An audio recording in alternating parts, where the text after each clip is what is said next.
got a skill saw, impact driver. There you go, all my ramp building tools live in here now. It's the daily. Sweet.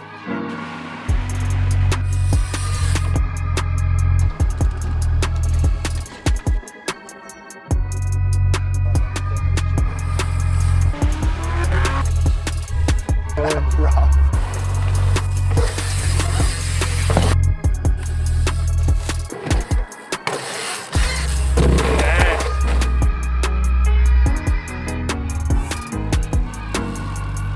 Yeah, this is ridiculous now. It's never been like this.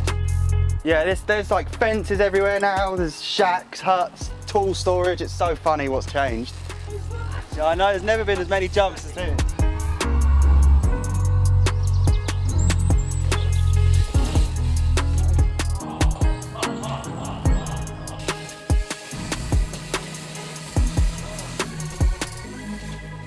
It's saturated with jumps and they all work.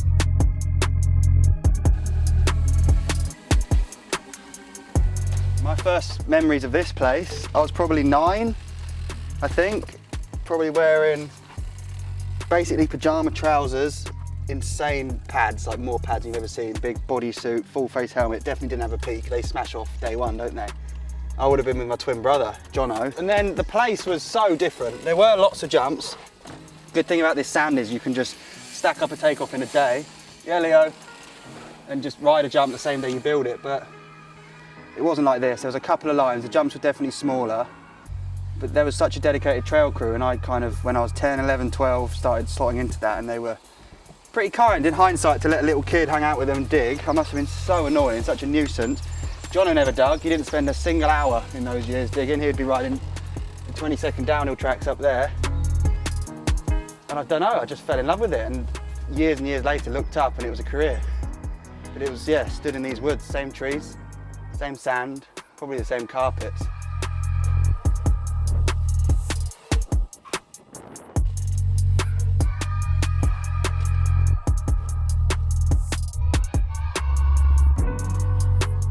Years ago it probably got a bit too dirt jumpery up here, which is definitely my fault, wanting to do tricks and go to comps. So every landing was cut up soft, like a foam pit in the woods. But it's kind of come back to being trails again, so it's way less about tricks, isn't it? It's just flowing, pulling up, the old 360. Sure. I'm actually pleased it's back to this. This is what it's about. I mean, the whole sport in the years I've been involved has changed so much. The bikes have changed, the jumps have changed, but then when I got into the sport, I had no idea that it even existed outside of this. I thought this was the centre of the universe for mountain biking, and it just so happened that I lived down the road. And then I started reading magazines, watching New World Disorder movies, and realising there's not only pro riders out there, but they're all meeting up to compete against each other on jumps way bigger than this, but still kind of riding the same bike that I had, that you could buy in a shop. That's the cool thing. Like, your heroes are riding bikes that you could go to a bike shop and look at.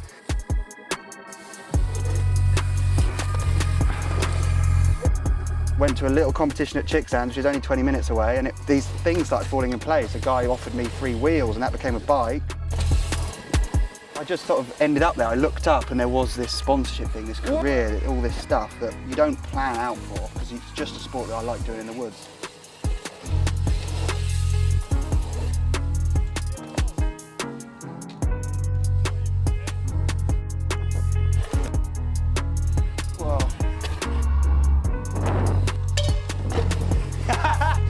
Pretty sick, actually.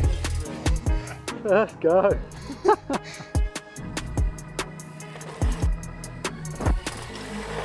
Whoa. Yeah.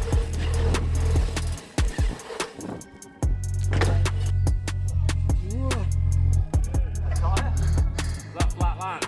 No, nose case, the top. Got it well wrong.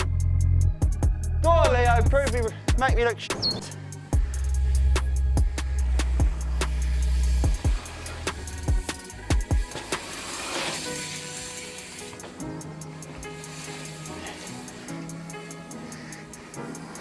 Go on, whip it out of that hip and get the bell. Go high.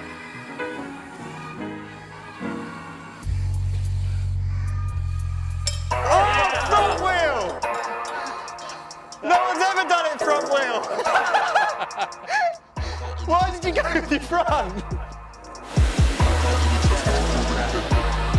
Woburn was always sick, having a trail spot. But when I started being aware of these competitions, I realised that that didn't offer what I needed to get better. Like, I need huge wooden kickers, big air time, jumps that you can crash on repeatedly all day. And for me at that time, I didn't want a compound, I wanted a mulch jump. That's what I'd seen other pros had. My dad drove around all the local area and there was actually a big pile of mulch just here off the road. My dad came in and then the conversation went on to actually, do you have somewhere my lad could build a mulch jump?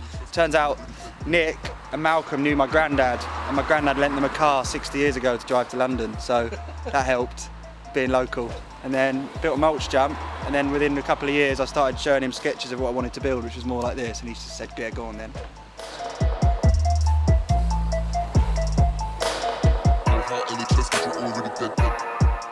Riding in the woods is fun, but when you show up to a big competition with huge jumps, drops, whale tails, I felt so out of my depth. I had to learn to ride the feature at the comp, whereas then I built the features, learned to ride the features, learned to trick the features, and went to the competition prepared and could actually figure out my run rather than having to decipher how to hit a flat drop for the first time. Built it myself, which a lot of people have done, I reckon. It costs loads of money and hundreds, if not thousands of hours, but they're sort of probably, it is an investment, like you said, they'll probably come back around one way or another.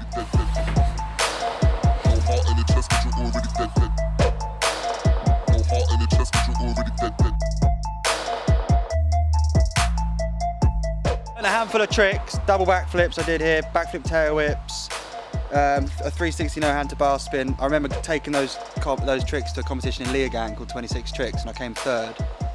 A big event against the best in the world, and that was, I remember telling myself that's because of this. I just went there with the tricks I'd rehearsed here, so yeah, it was, proof is in the pudding, I reckon. Crankworks was my Achilles heel, punctures after punctures, yeah, that was it, wasn't it? 2 years plagued with blowouts. At least now I get to make YouTube videos, so I can hide those problems.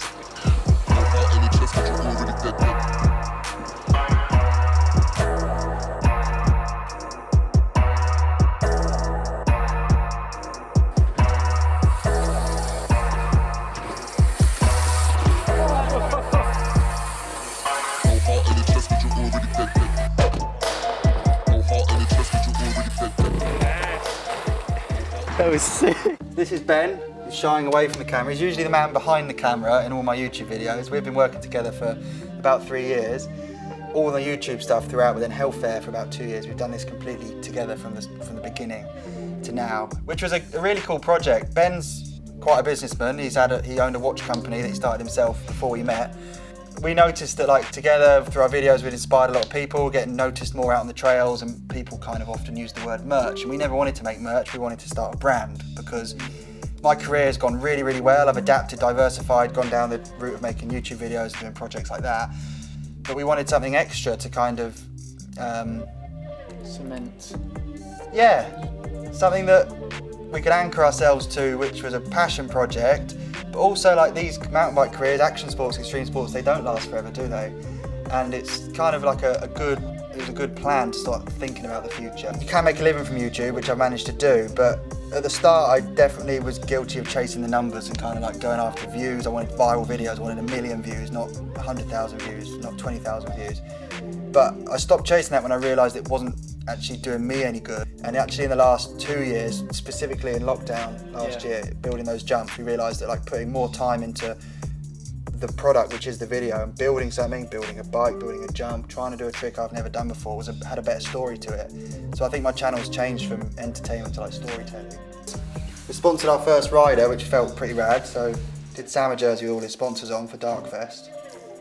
That was a big deal for us, wasn't it? Yeah. Sponsoring someone. Yeah, massive. I always had I had a signed poster of Sam on my wall growing up, and now we, like, pay him to wear our clothes, which is wild. And Sam's ridden for, like, some of the biggest brands, Fox, Alpine Star, and now Hellfair follows, and it kind of feels like it puts us on that, not pedestal, but amongst those names, because we sponsor a pro rider. It's rad. 70 orders on the first day we launched Hellfair, I think it was something like that, which blew our minds, it felt crazy. And 2 years later, we get over 1,000 orders coming in an hour when we do a drop, and that's wild and takes days to pack here. It's like all night, it's funny, we've got drum and bass playing. Yeah, non-stop. But it's sick, and then we finally, the final end win is when we go out on the trails and see people wearing it and they actually want to tell you like, Matt, got your jersey, got your jacket, that's cool. That's like what does it for me. It's a proper DIY spot a friend of mine built called Matt Burton, all absolutely manual labour by hand. He's created this, we're under a flyover, so there's like a proper main road over our heads. So it's dry all year, you can come and jib around in this spot. Leo's with me, we're taking photos of the bikes there. He's got the long frames, this is the first time the Alcatraz has had a longer version.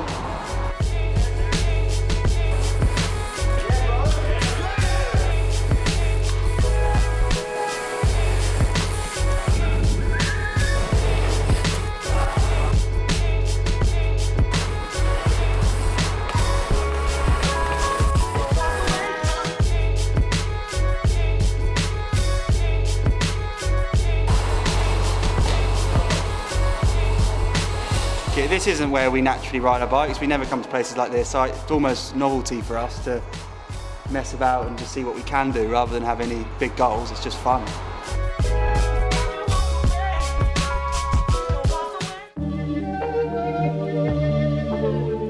Me and my twin brother have been coming to Brink for years. Ever since the shop opened, we're always screaming out for help with our bikes. Jono going to races, me going to competitions. But in the last few years, I've had like more of a vested interest in the shop as a director now, and it's been amazing watching it grow as I grow, and also for Marin, we now stock the bikes that I ride, which is incredible. So people get to come in here, sometimes meet me, but then I often see them building up the bike that I ride, sometimes with the exact same spec too, and that feels pretty good. We've come at a good time, the shop's looking incredible, there's so much stock in, and these big glass doors, the entrance looks amazing, and yeah, I'm really proud to be a part of this place. It's a sick shop. It's the sort of shop I always wanted to come in when I was a kid, you know. We've just built the pump track for the shop, me, Ben and Jamie, and now they're taking over on the shovels and they're loving it. Pretty cool to work at a bike shop and be able to walk out your exactly. It's not bad. The bike, I love that the bikes are sat here too, ready, for lunchtime. Ready to go. Every second.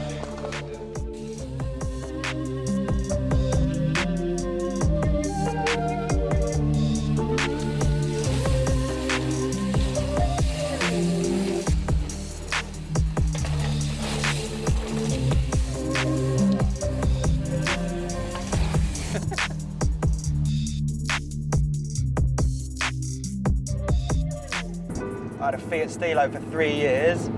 Then, in those 3 years, I started watching loads of cars on YouTube and became as into cars as bikes, and now I'm so into cars. Yeah, I mean, my childhood dream was to own a Mercedes C63 AMG, which is like a big, loud V8 car. That was my dream car, and I bought that when I was 19, which blew my mind. That'll always be my dream car. And then since then, like, it's gone insane. I've had a Porsche GT3, and then about 14 months ago, I bought this Lamborghini. It's a Huracan Performante.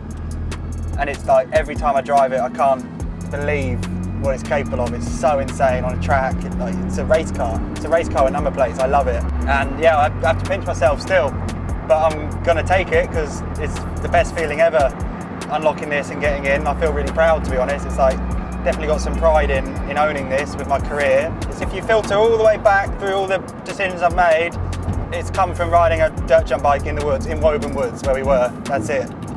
I mean, any decision since then, for the better or for the worse, has just been a compound effect on riding my bike in the woods, and I just so happen to love it. And it's pretty fast too.